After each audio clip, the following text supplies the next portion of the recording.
नमस्कार दोस्तों। वेद, ग्रंथ, पुराण, क्या कहता है वेदों का इतिहास? क्या वेद भारत में ही लिखे गए या फिर कहीं और से लाए गए? क्या आप जानते हैं कि वेदों को लाने वाला कौन है? वेद किसके द्वारा लिखे गए थे? तो चलिए आज के इस वीडियो में हम अपने वैदिक इतिहास, वैदिक कल्चर को डिटेल में एक्सप्लेन करते हैं और अपने वेदों के बारे में हर एक वो ज़रूरी चीज़ जानने की कोशिश करते हैं जो हमारे लिए बहुत ही ज़रूरी है। Let's start. भारत में वैदिक कल्चर आर्यों के द्वारा स्टार्ट किया गया था। आर्यों को लेकर अलग अलग राइटरों की अलग अलग थ्योरी है। एक ब्रिटेन के राइटर मैक्स मूलर की थ्योरी के अकॉर्डिंग आर्य सेंट्रल एशिया से भारत आए थे और कुछ राइटरों के अकॉर्डिंग आर्य भारत के ही थे। इंडस वैली सिविलाइजेशन खत्म होने के बाद आर्य भारत आना शुरू हुए। आर्य एक प्रकार के चरवाहे थे जो कि 2000 BC से 1500 BC तक आकर भारत में पूरी तरह सेट हो चुके थे। इनकी कुछ कमिटियां हुआ करती थी जो कि एक प्लेस से दूसरे प्लेस पर जाकर रहती थी। आर्य एक प्रकार की लोगों की वो कमेटी जो भारत के नॉर्थ वेस्ट क्षेत्र से आए थे। अविनाश चंद्र दास और डॉक्टर संपूर्णानंद के अनुसार इन्हें हम चरवाहे भी कह सकते हैं। तो चलिए इतना तो हम जान गए कि वेदों की रचना आर्यों ने की, पर अब यह क्वेश्चन अराइज होता है कि वेदों की रचना कब हुई थी और कैसे हुई थी। वेदों की रचना 1500 BC से शुरू हो गई। अब आपका अगला क्वेश्चन यह उठेगा कि क्या 1500 BC में हमारे वेद लिखे जा चुके थे? जिसका आंसर होगा नहीं, हमारे वेद 1500 BC में नहीं लिखे गए। हमारे वेदों को लिखने की रचना 600 BC से शुरू हुई थी। आखिर क्या हुआ उन 900 सालों में जिसमें हमारे वेद लिखे नहीं गए थे? जी हाँ, हमारे वेदों की रचना 1500 BC में हुई थी, लेकिन उनको 600 BC में लिखा गया। जनरली देखें तो हमारे वेद एक जनरेशन से दूसरे जनरेशन तक ट्रांसफ़र हुए।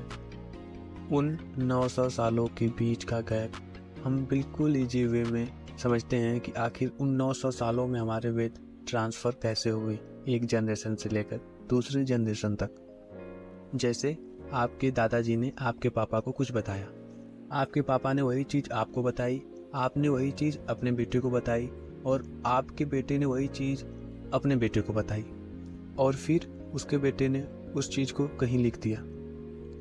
इसका मतलब ये क्लियर होता है कि हमारे वेद बिल्कुल एग्जैक्ट नहीं थे। तो चलिए थोड़ा हम अपने वेदों के बारे में भी जान लें। हमारे वेदों को 4 भाग में डिवाइड किया गया है।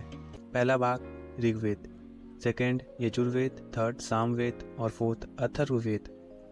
World oldest text book Rigveda को ही कहते हैं और इसे कलेक्शन ऑफ लिरिक्स भी कहते हैं। ऋग्वैदिक पीरियड में ही इंसानों के द्वारा पहली बार वसीयतनामा बनना स्टार्ट हुआ। इंसानों के नाम पे ज़मीनें होने लगी, वसीयतें होने लगी। ये सब ऋग्वैदिक पीरियड में ही होने लगी, जिसको कि the first testament of Mankind कहा जाता है। ऋग्वेद में कुल 1028 हाइम्स यानी भजन और 10,580 छंद यानी कविताएं हैं, जिसको 10 मंडल में डिवाइड किया गया है, जिसमें 6 मंडल मतलब फ्रॉम 2nd to 7th को गोत्र कहा जाता है। गोत्र आप सब लोग जानते हैं, अगर आप हिंदू धर्म से हैं तो आप गोत्र से भली भांति परिचित होंगे। और जो बचे 1st and 10th Mandal explain करता है हमारे 4 वर्णास ब्राह्मण, क्षत्रिय, वैश्य और शूद्र। ये जो हमारे 4 वर्णास हैं ये ऋग्वैदिक पीरियड और लेटर वैदिक पीरियड में अलग अलग पार्ट्स में डिवाइड हो गए। ऋग्वैदिक पीरियड में हमारे 4 वर्णास हमारे वर्क, काम पर डिवाइड थे। फॉर एग्जांपल, जैसे अगर हम नॉलेज दे रहे हैं, हम ज्ञान दे रहे हैं तो हम ब्राह्मण हैं। अगर हम वार में हिस्सा ले रहे हैं, वार कर रहे हैं तो हम क्षत्रिय हैं। अगर हम बिजनेस कर रहे हैं, हम व्यापार कर रहे हैं तो हम वैश्य हैं। और अगर हम लोगों की सेवा कर रहे हैं तो हम शूद्र हैं। लेकिन लेटर वैदिक पीरियड में यह सब बर्थ के अकॉर्डिंग बट गया। अगर आप ब्राह्मण के घर पैदा हुए तो आप ब्राह्मण होंगे, आप क्षत्रिय के घर पैदा होंगे तो आप क्षत्रिय हैं, अगर आप वैश्य के घर पैदा होंगे तो आप वैश्य हैं, और अगर आप शूद्र के घर पैदा होंगे तो आप शूद्र हैं। वैदिक पीरियड में लोग नेचर की वर्शिप करते थे, नेचर की पूजा करते थे। उस समय कोई भी भगवान श्री राम, भगवान श्री कृष्ण की पूजा नहीं की जाती थी। ऋग वैदिक पीरियड में सबसे पावरफुल इंद्र को माना जाता था, जो कि बरसात के देवता थे, जो बारिश कराते थे। अब बात करते हैं लेटर वैदिक पीरियड, जो कि 1000 BC से लेकर 600 BC के बीच में चला था। और इस पीरियड में अब चलते हैं हम यजुर्वेद को डिस्कस करते हैं। यजुर्वेद को बुक्स ऑफ सैक्रिफिशियल प्रेयर कहा जाता था। यह एक रिचुअल वेद है। इस पीरियड ऑफ टाइम में यज्ञ की पूजा चरम सीमा पर थी। इस पीरियड ऑफ टाइम में यज्ञ होता था, आहुति दी जाती थी। जैसे आज हमारे हिंदू रिचुअल में जो भी पूजा पाठ होती है, वहाँ पे अगर आप देखते होंगे तो यज्ञ की भी पूजा होती है, सेक्रीफाइस करवाया जाता है। तो ये जो यज्ञ की पूजा है, यह यजुर्वेद से ही आई है। यजुर्वेद में ही यज्ञों की पूजा का विस्तृत वर्णन किया गया है। अब हम अपने अगले वेद की बात करते हैं, जो कि है सामवेद। सामवर्ड का मतलब गान होता है। इस वेद में मंत्रों की उत्पत्ति गाने के रूप में किया जाता था। जैसे आज के समय में हम गाने सुनते हैं, उसी तरह उस समय में हमारे वैदिक पीरियड में सामवेद में मंत्रों को गाने के रूप में गाया जाता था, जिससे तमाम प्रकार की शक्तियाँ उत्पन्न होती थीं।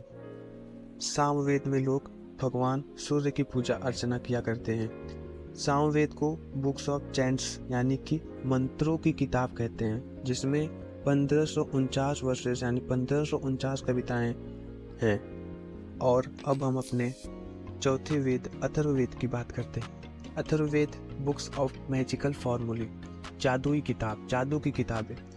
इस पीरियड ऑफ टाइम में बुराइयों और बीमारियों से लड़ने के लिए तंत्र मंत्र का प्रयोग किया जाता था।